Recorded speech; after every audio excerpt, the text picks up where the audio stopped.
দেখে মনে হবে এই জঙ্গিরাই এক একজন পাক বীর সৈনিক। জঙ্গিদের শেষকৃত্য শোকাহত পাক সেনা। আর হবে নাই বা কেন? এ তো আর ভারতবর্ষ নয়, এ তো পাকিস্তান, জঙ্গিদের বাসস্থান। মঙ্গলবার রাত্রে ভারতের অপারেশন সিঁদুরের জেরে প্রচুর জঙ্গির মৃত্যু হয়েছে। এবার লস্কর ই তৈবা এবং জৈশ ই মোহাম্মদ জঙ্গিদের দেহ নিয়ে শোক মিছিল বেরালো পাকিস্তানে। সেখানে দেখা গেল সামনের সারিতে রয়েছে পাক সেনাবাহিনী এবং আইএসআইয়ের শীর্ষ কমান্ডাররা। কফিন বন্দি করে নিয়ে যাওয়া হচ্ছে সেই সব জঙ্গিদের মৃতদেহ।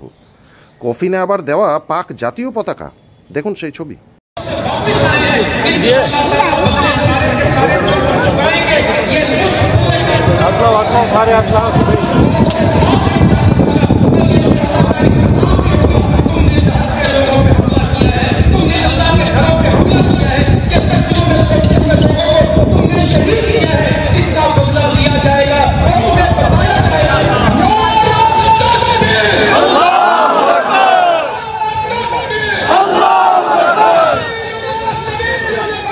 ব্যুরো রিপোর্ট, সংবাদ বাংলা।